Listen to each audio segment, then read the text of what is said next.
سن لو خدا کے واسطے اپنے خدا کی یہ عرض ہے حضور بڑے بڑے دوا کی سن لو خدا کے واسطے اپنے نحمده ونصلي على رسوله الكريم اما بعد فاعوذ بالله من الشيطان الرجيم بسم الله الرحمن الرحيم ان الله وملائكته يصلون على النبي يا ايها الذين آمنوا صلوا عليه وسلموا تسليما الصلاة والسلام عليك يا سيدي يا رسول الله وعلى آلك وأصحابك يا سيدي يا حبيب الله. برادران اسلام، شدایان دین متین، شمع و رسالت کے پروانوں، یاران طریقت، السلام علیکم ورحمۃ اللہ وبرکاتہ.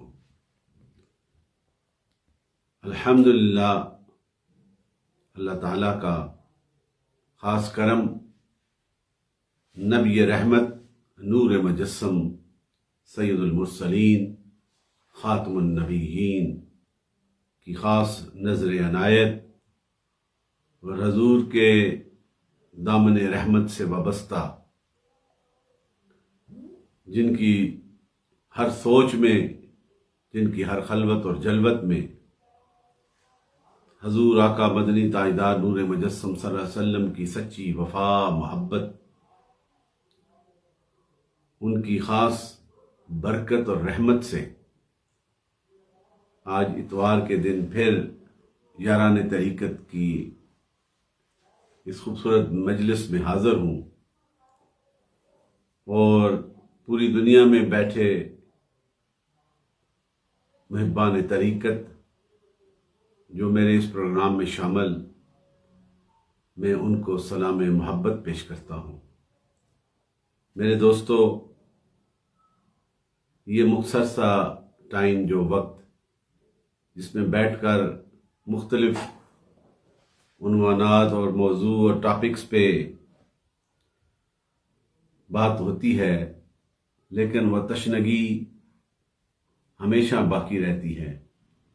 کوئی بھی موضوع مکمل نہیں ہو سکتا اس مختصر سے وقت میں، لیکن اتنا ضرور ہے کہ اس کی پہچان اگر کسی کے ایک ذہن میں بھی آ جائے کہ میرے یہاں بیٹھنے کا مقصد، اگر کوئی ایک ساتھی بھی اسے فالو کر لے تو میں سمجھوں گا کہ میں نے اپنی کنٹریبیوشن اس میں ڈال دی. اور یہی کوشش ہوتی ہے کہ اپنے ساتھیوں تک ایک پیغام جو حقیقتوں پہ مبنی ہو، کوئی اپنی خود نمائی نہیں، کوئی اپنی پہچان نہیں، کوئی اپنی بڑائی حاصل کرنے کے لیے نہیں، فقط صرف اللہ کی رضا اور میرے مصطفیٰ کریم صلی اللہ علیہ وسلم کی وفا ہے. اور جو بھی حضور کے دامن کے ساتھ دل و جاں کے ساتھ، صدق کے دل کے ساتھ لگ جائے، وہ بھی ہمارے لیے صاحب برکت اور صاحب ایمان ہوتا ہے. میں نے پچھلے سنڈے کو بھی صوفیاء کے حوالے سے داتا علی جوہری کی کشف المحجوب کے کچھ حوالہ جات، کچھ ریفرنسز رکھے. ویسے تو تصوف کے حوالے سے بے شمار کتب ہر سینچریز میں آئی اور آتی رہیں گی. ہر صوفی اپنی آبزرویشن کے حوالے سے، اپنے مشاہدے، اپنے مجاہدے کے حوالے سے ہم کو گائیڈنس جو ہے، آنے والی مخلوق خدا کو اس راستے پہ چلنے کی گائیڈنس دیتے رہیں گے. اور یہ نظام ہمیشہ جاری رہے گا جب تک یہ کائنات قائم ہے. اور حضور کے ساتھ وفا کرنے والے صوفیاء کاملین جو اپنی ہستیوں کو مٹاتے ہیں، جو دنیا کی لذتوں سے ورا ہو کر، دنیا کی لذتوں سے کنارہ کشی کر کے، اپنی ذات کو مٹا کر نہ اپنے علم کو دیکھتے ہیں، نہ اپنے مجاہدے کو دیکھتے ہیں نہ اپنے ہر چیز کو دیکھتے ہیں، ہر چیز کو مٹا کر عجز و انکساری کے ساتھ، محبت کے ساتھ جب اس راہ حق پہ چلتے ہیں، جو بھی ان کے ساتھ چلتا ہے، ان کے قرب میں بیٹھتا ہے، ان کی مجلس میں بیٹھتا ہے، وہ بھی وہ فیضان حاصل کر لیتا ہے۔ اور یہ حقیقت پہ مبنی ہے۔ صوفیاء کے آستانے اس لیے آباد ہیں، اور جب تک ان کے اندر انا نہیں آتی اور صرف اللہ کی ذکر کی رضا آتی ہے، مصطفیٰ کریم صلی اللہ علیہ وسلم کی وفا آتی ہے، وہ آستانے آباد رہتے ہیں، ان کے فیض و برکات جاری رہتے ہیں، ان کی نسلوں میں بھی یہ بہار جاری رہتی ہے، یہ دنیا کی لذتوں سے دور ہوتے ہیں۔ اور یہ حقیقت پہ مبنی ہے میرے دوستو، کہ آج کل کچھ لبادے پہن کر بھی، کیونکہ یہ آسان طریقہ ہے کہ پہن کے لوگوں کو طرف متوجہ کرنا، کیونکہ دنیا طریقت کی متلاشی ہے، لیکن یہ سو کالڈ اپرچونسٹ ہر دور میں یہ کوشش کر کے اپنی اس نفسانی زندگی کی آسائش کے لیے مخلوق خدا سے، مختلف فتنوں سے، مختلف علمی بحثوں سے، تفرقوں سے اس چیز کو اپنی انا کی دنیا کو مضبوط کرنے کے لیے وہ عمل کرتے ہیں۔ لیکن یاد رکھنا، جو حقیقت کی راہ پہ عمل کرتا ہے، جو حقیقت کے راہ کا مسافر ہوتا ہے، جو عشق مصطفیٰ کو جس نے سینے میں بسا لیا ہے، جس نے اللہ کے ذکر کے جلووں کو کی آشنائی حاصل کر لی ہے، وہ دنیا کی ان فتنوں میں نہیں آتے، بلکہ دنیا والوں کے سینوں میں، ان کے دلوں میں اس اصلی محبت کو اجاگر کرتے رہتے۔ یہ سادے لفظوں میں کہہ رہا ہوں، داتا حجویری نے 1000 سال پہلے فرما دیا۔ وہ یہ ہے کہ آپ نے فرمایا کہ متصوف وہ ہوتا ہے جس کے اندر بھیڑیے کی طرح خواہش ہوتی ہے، اندھیرا ہوتا ہے، اور صوفی وہ ہوتا ہے جس کا ظاہر اور باطن رب کے نور کے جلووں سے ہمیشہ منور ہوتا ہے۔ یہ داتا صاحب نے فرمایا ہے۔ آج دیکھ لیں ہمارے ارد گرد ان لبادوں میں کن کن بحثوں میں پڑ چکے ہیں، کوئی کس کو لے کے، کس ہستی کو لے کے، اس کی بحث کو لے کے اپنی ایک جماعت بنا کے آگے بڑھتا ہے، لیکن اصل وہی ہے جس کے سینے میں حضور کی محبت آباد ہے، آقا مدنی تاجدار صلی اللہ علیہ وسلم کا ذکر اور آپ کی تعلیمات آباد ہیں۔ وہ دوسروں سے لڑتے نہیں، نہ لڑنے میں وقت ضائع کرتے ہیں، نہ بحثوں میں وقت ضائع کرتے ہیں، وہ تو ہمہ وقت اسی کی یاد اور ذکر میں مست رہتے ہیں کہ یہی وہ لذت ہے جس سے انہوں نے آشنائی حاصل کی۔ آج ہمارے درمیان بھی ایسے لوگ موجود ہیں جو ان لبادوں میں پہن کر ہمارے مخلوق کو، مخلوق خدا کو، ہماری پیاری مخلوق میرے رب کی، جو ہمارے ارد گرد بیٹھ کے یہ محفلوں میں ان کے برکات حاصل کرتی ہے، ان پہ حملے ہوتے ہیں۔ لیکن یاد رکھنا، ایمان والے، صدق والے، وفا والے، عشق والے ہمیشہ اعلیٰ ہوتے ہیں۔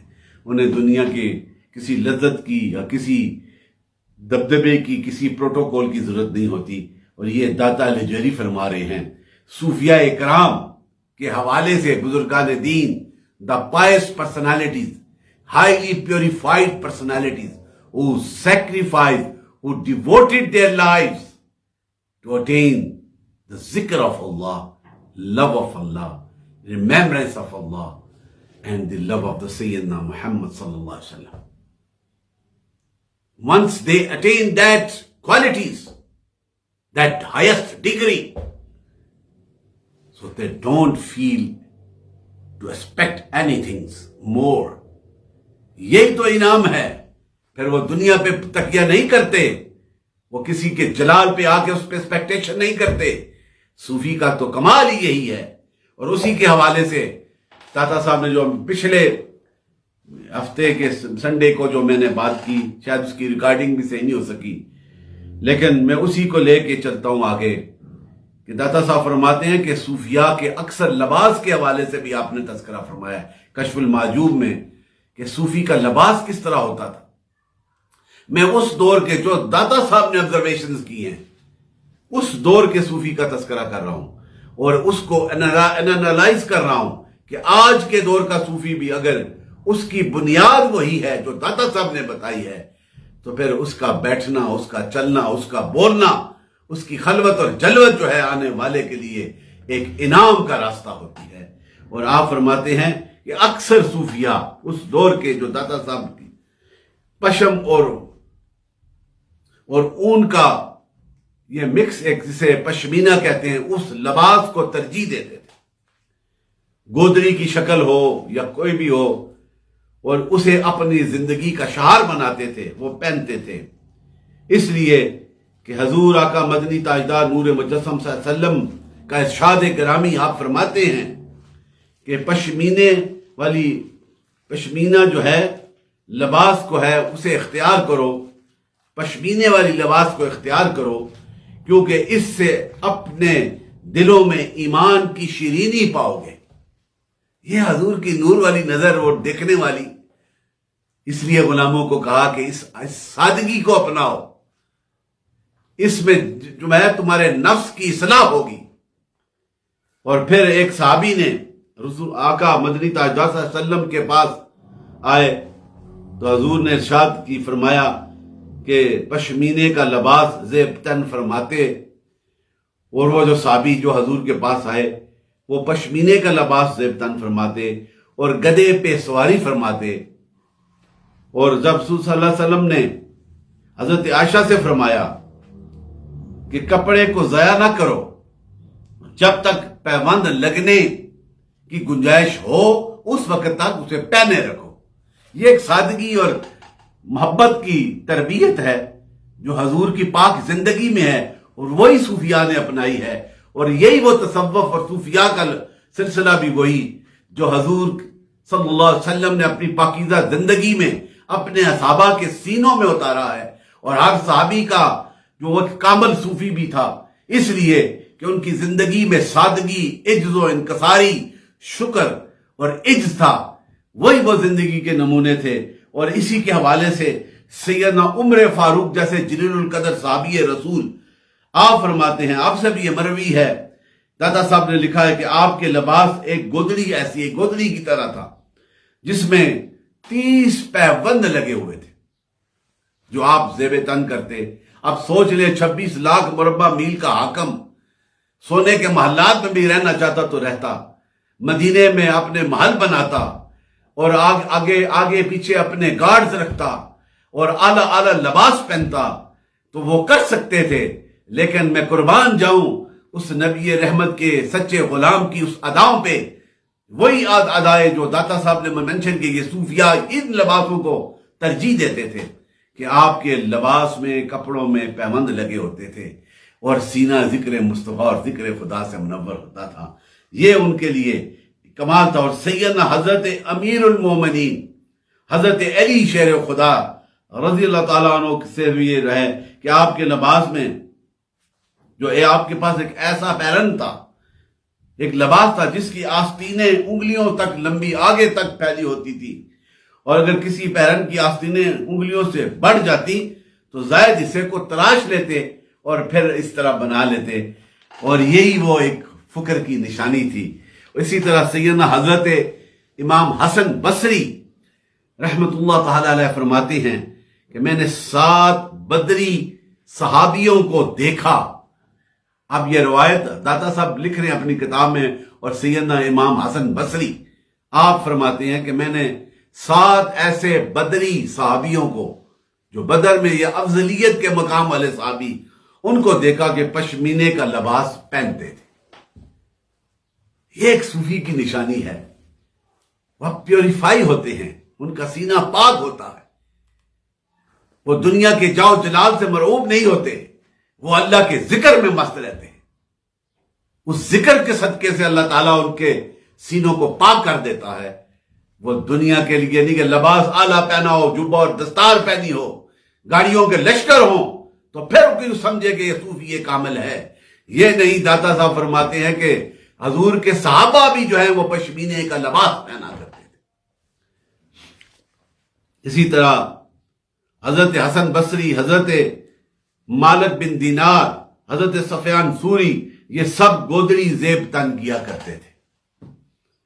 اور سیدنا امام اعظم ابو حنیفہ جو تمام اسکول آف تھاٹ مانتے ہیں اور تمام فقہ کے ڈفرینٹ سکول ان کے امام اعظم ہیں، لیڈرز ہیں، اور آپ جہاں ابتدا طور میں گودڑی پہنا کرتے تھے اور خلوت نشینی کو اختیار کیا، یہ صوفیاء کے طریقے کو، ذکر و فکر کو، لیکن وہ علم کا سمندر تھا۔ تو خواب میں حضور دیدار فرماتے ہیں اور حکم دیتے ہیں کہ خلوت تمہاری منزل نہیں، تم جلوت میں آؤ، مخلوق خدا میں بیٹھ کر میرے دین کے پیغام کو اور سنت کو پھر زندہ فرماؤ۔ تو آپ نے پھر ساری زندگی اس کو اسی شعار پہ رہے، لیکن لباس وہی سادہ، وہی محبت والا، کردار میں بھی پاکیزگی، گفتار میں بھی پاکیزگی، عجز و انکساری، اس محبت کو، تکبر کو دور رکھا جو اللہ کی چادر ہے، اور اس عجز کو، انکساری کو اپنی منزل بنایا۔ یہ وہ منزل تھی، یہی وہ صوفیاء میں ان کے تذکرے جو داتا صاحب، اور ان سے بڑا صوفی کون ہوگا؟ سیدنا ابو بکر صدیق رضی اللہ تعالیٰ عنہ سے بڑا صوفی کون ہوگا، جس نے اپنے سارا مال اللہ کی راہ میں قربان کر دیا، ببول کے کانٹے اور وہ جو ہے سادہ کپڑا پہن کر اللہ کے حبیب کی بارگاہ میں حاضر ہوتے ہیں، ٹاٹ کے کپڑے پہن کر۔ اللہ نے بھی پسند فرما لیا، فرشتوں کو بھی حکم دیا کہ یہی لباس پہنو۔ یہ وہ کمال تھا ان کے اندر، یہ وہ صوفیاء، یہ وہ حضور کے صحابہ، ان کی زندگیاں بھی یہی تھیں۔ اسی طرح پھر آگے چلیں تو پھر ہر دور کے صوفی نے اس اپنے لباس پہ، لباس صاف ہوتا، پاک ہوتا، خوبصورت ہوتا، لیکن اس میں سادگی کا عنصر جو ہے وہ نمایاں ہوتا۔ اور آج ہم اپنے اندر ڈالیں نہ، جھانکیں دیکھیں آج ہمارے کیا حال ہے، اور جس حال میں ہو اگر صوفی ہو تو مست ہو کے رہو۔ یہ ایکسپیکٹیشن نہ کرو کہ میرے پاس اتنی بڑی معاملات ہوں گے دنیا کے تو پھر میں آگے باہر نکلوں گا۔ چھوڑ دو ان چیزوں کو، یہ وقتی لوگ ہیں، یہ متصوف ہیں، ان کے اندر کی دنیا اندھیروں میں ہے، اور صوفی کی اندر کی دنیا اللہ کے نور کے اجالوں سے منور ہوتی ہے۔ حضور بابا جی سیدنا خواجہ محمد قاسم موری، میرے پردادا حضور، مڑاشیم میں پتھر پہ بیٹھتے ہیں، اللہ کے ذکر میں مست ہوتے ہیں، اور اتنی مستیاں ہوتی ہیں کہ آج پوری دنیا میں بابا جی کی نسبت سے ہر کوئی جانتا پہچانتا ہے، اہل طریقت میں۔ ان کی اولاد کو دیکھیں، یہ وہ سلسلے ہیں۔ ہمیں فخر ہونا چاہیے اس چیز پہ، اور اس پہ کامل ہونا چاہیے کہ ہم نے صوفیاء کے اس مشن کو لے کے چلنا ہے جس میں سراپا حضور کی محبت کا پیغام ہوتا ہے، نبی رحمت صلی اللہ علیہ وسلم کی تعلیمات کا مرکز ہوتی ہے، اور اوپر ایک دوسرے سے جگڑتے نہیں، ان کے تو سینے پاک ہوتے ہیں، وہ تو محبتوں کا پیغام دینے والے ہوتے ہیں۔ اس لیے اس دور میں یہ بڑا نازک دور ہے، ایک جنگ سی لگی ہوئی ہے صوفیاء میں، علماء میں۔ صوفی تو ہوتا ہی ظاہری باطنی علم کا متعارف ہوتا ہے، وہ تو پابند شریعت بھی ہوتا ہے، وہ صاحب طریقت بھی ہوتا ہے، وہ صاحب معرفت بھی ہوتا ہے، وہ تو حقیقتوں کی منزل کا ہمراہی ہوتا ہے، وہ تو سارے علوم سے باخبر ہوتا ہے، لیکن وہ ظاہر کر کے تکبرانہ طور پہ یہ ظاہر نہیں کرتا کہ میرے سے بڑا کوئی ہے نہیں۔ یہ آج کے سوکارڈ علماء کا یہ پیغام ہے، ہمیں اس سے بچ کر ان صوفیاء کی راہ پہ چلنا ہوگا جو حقیقتاً اللہ کے ذکر کا پیغام دیتے ہیں۔ حقیقت یہی ہے، داتا فرماتے ہیں صوفیاء کے لیے گودڑی وفا کا لباس ہے۔ آپ فرماتے ہیں کہ صوفیاء کے لیے گودڑی جو ہے، یہ پشمینہ، یہ سادہ لباس، میرے کہنے کا مقصد، داتا صاحب کی بھی یہی آبزرویشن تھی، یہ وفا کا لباس ہے، اور مغروروں کے لیے خوشی کی پوشاک ہے۔ جو مغرور ہوتے ہیں ان کے لیے یہ ہے، یہ داتا صاحب ریفرنس کوٹ کر رہا ہوں ان کا، اس لیے صوفیاء اسے پہن کر دونوں جہانوں سے کنارہ کش ہو جاتے ہیں۔ کیا خوبصورت انداز میں داتا صاحب نے فرمایا۔ اور پھر داتا صاحب فرماتے ہیں کہ داتا علی جوہری گنج بخش فرماتے ہیں کہ میں نے حضرت شیخ المشائخ ابو القاسم گرگانی رحمت اللہ تعالی علیہ سے مقام توس میں دریافت کیا کہ درویش کے لیے کم سے کم کون سی چیز درکار ہے جو فکر کے لائق اور مناسب ہو تو آپ نے فرمایا کہ 3 چیزوں کا خیال رکھنا. 3 چیزیں درویشی کے لیے ضروری ہیں، صوفیاء کے لیے. یہ ذرا غور سے دیکھو، پھر موقع ملے نہ ملے. یہ باتیں میں آپ تک پہنچانے کے لیے، جو امریکہ میں، کینیڈا میں بیٹھے ہیں، کوئی پاکستان میں، یہ سن کر اپنے دلوں کو پاک کرو. یہ دنیا کی لا جاؤ جلال کچھ نہیں کام آئے گی. فرمایا کہ 3 چیزیں درویشی کے لیے ضروری، درویش کے لیے، اور اس کے اس عمل کو درویشی کہتے ہیں. ان سے کم پر نام فقر زیبا نہیں دیتا، پھر وہ فقیر نہیں ہوگا جو اس سے کم ہوگا. ایک یہ کہ گودری میں پیوند کی درست سلائی کرے. لباس ایک ہو لیکن اتنا بوسیدہ بھی ہو جائے کہ پیوند لگانے پڑ جائیں لیکن اس میں بھی خوبصورتی ہو، برا نہ لگے، صفائی رکھے. دوسرا یہ کہ جو بات کہے وہ سچی کہے، سچ پہ قائم رہے. آنے والوں کو ادھر ادھر کی باتیں کر کے ان کو اپنی طرف مائل نہ کرے، بلکہ جس کی طرف مائل ہے نا اس کا یہ اعلان ہے کہ سچ کہے. اور تیسری بات، جب زمین پہ قدم رکھے تو ٹھہر ٹھہر کر عاجزی کے ساتھ چلے، تکبر کے ساتھ نہ چلے. کوئی ہاتھ ملائے تو اس سے پیار سے ملے.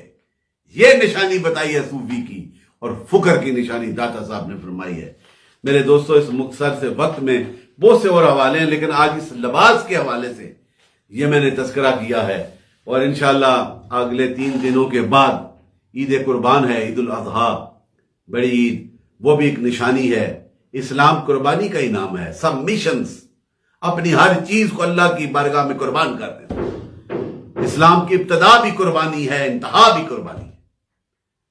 محرم آئے گا، محرم شریف، تو حضرت امام حسین کی قربانی، اس پاک خاندان کی قربانی، حضور کے اس پیغام کی خاطر، نبی رحمت صلی اللہ علیہ وسلم کی دین حق کی بقا کی خاطر، اسلام کی عظمت کی خاطر، اسلام کی شان کو بلندی کی خاطر، دنیا کی ہر آسائش کو پاؤں کی ٹھوکر مار کر دور کر دیا امام حسین علی مقام نے. اور دین مصطفیٰ کو سینے سے لگا کے آج ہمارے دلوں میں وہی دین آباد ہے جو کربلا کی سرزمین میں امام حسین نے قربانی دے کر میرے مصطفیٰ کے دین کی عظمت کو برقرار رکھا. آج وہی دین ہمارے سینوں میں آباد ہے، اور یہ بھی قربانی سے کام ہوتا ہے. اور آخری میں جو اسلامی مہینہ، اس میں بھی قربانی، حج کے ایام ہیں، ہر چیز کو قربان کر کے بندہ اللہ کی بارگاہ میں حاضر ہو جاتا ہے، 2 کپڑے سفید پہن کر، بالکل ہر چیز کو چھوڑ کے، گھر بار کو چھوڑ کے، اللہ کی تیری رضا کی خاطر، کیونکہ یہی وہ انعام ہے. اور پھر قربانی کا دن ہوتا ہے، اللہ کی راہ میں قربان کرتا ہے. اور اس کے پیچھے بھی ایک ہسٹری ہے. سیدنا ابراہیم نے اپنی اللہ کی رضا کی خاطر اپنے بیٹے کو اللہ کی بارگاہ میں جو خواب دیکھا تھا سیدنا اسماعیل علیہ السلام کا، تو یہ قربانی کے لیے پیش کر دیا. شیطان آتا رہا، آپ کنکریاں مارتے رہے، حج کی مناسک حج میں شامل کر دیا رمی کو، اسے چھوڑتے حج نہیں ہوتا. اللہ کے نبی کی اس ادا کو رب نے پسند کر فرمایا من شاعر اللہ، یہ قربانی دی، اس قربانی کو قبول کر لیا. اور پھر ہر عاقل بالغ جو ہے اس پہ واجب ہو گئی کہ وہ اس دن 9-10 ذی الحج کے بعد، یوم عرفہ کے بعد حج مکمل ہوتا ہے تو پھر قربانی کرتے ہیں. وہ مائی ہاجرہ جو 2 پہاڑوں کے درمیان دوڑی تھی سیدنا اسماعیل کی پیاس کو مجھانے کے لیے، اس ادا کو بھی رب نے پسند کر کے حج میں شامل کر لیا. میرے دوستو، یہی وفائے ہے. جو وفا کرتا ہے میرا رب اس پہ کرم فرماتا ہے. آج ہم نے بھی اس مادی اور اس نازک دور میں ہمیں اس بات کو، اس ڈیسٹینیشن کو دیکھنا ہے، وہ منزل to attain the love of Allah and the love of سیدنا محمد صلی اللہ علیہ وسلم. اس محبت کو قائم رکھنے کے لیے ختم نبوت پہ قائم رہنا ہے. سید المرسلین کی وفاداروں کے ساتھ وفاداریاں کرنی ہیں. آج فتنے کے دور میں ہم اپرچونسٹوں کے ساتھ لگ جائیں اپنی ذاتی مفاد کی خاطر، تو پھر یہ وفا والے نہیں ہوں گے. وفا والے وہی ہیں جو حضور کے ساتھ وفا کرتے ہیں، نور مجسم صلی اللہ علیہ وسلم کے ساتھ، ان کی ختم نبوت کے پہرے دار بن جاتے ہیں. حضور کے ذکر کے پہرے دار بن جاتے ہیں، حضور صلی اللہ علیہ وسلم کی ہر تعلیمات کو اپنی زندگی میں اپناتے ہیں. یہ صوفیاء ہے. کوئی پہاڑ میں موڑاشی میں بیٹھ کے ذکر کرتا ہے، جو امریکہ میں بھی ذکر ہے، انگلینڈ میں بھی ذکر ہے. یہ نہیں صرف انگلینڈ جائے تو پونڈ کما کے پھر پیری چمکے گی، نہیں. امریکہ جا کے ڈالروں سے پیری نہیں چمکتی. طریقت اس وقت چمکتی ہے جب سینے کی دنیا میں جو دل ہے، اس سینے میں، اس دنیا میں جو دل ہے، اس دل کی ہر دھڑکن میں حضور کی محبت کو آباد کر لو، عجز و انکساری کو اختیار کر لو. میرے دوستو، یہی میرا پیغام ہے. اللہ تعالی ہمیں ان صوفیاء کے ساتھ وابستہ رہنے کی توفیق عطا فرمائے، ہمارے گناہوں کو معاف فرمائے، ہماری کوششوں کو اپنی بارگاہ میں قبول فرمائے، اور ہماری نسلوں میں بھی یہ بہاریں قائم و دائم فرمائے. جتنے لوساتی محبان طریقت وابستہ ہیں، مولا کی ان سب پہ کرم فرمائے، اور ہمیں اسی راہ پہ چلنے کی توفیق عطا فرمائے. السلام علیکم ورحمۃ کی اللہ. بات پھیلانا صدقہ جاریہ ہے. ثواب کی نیت سے ویڈیو کو شیئر ضرور کیجیے.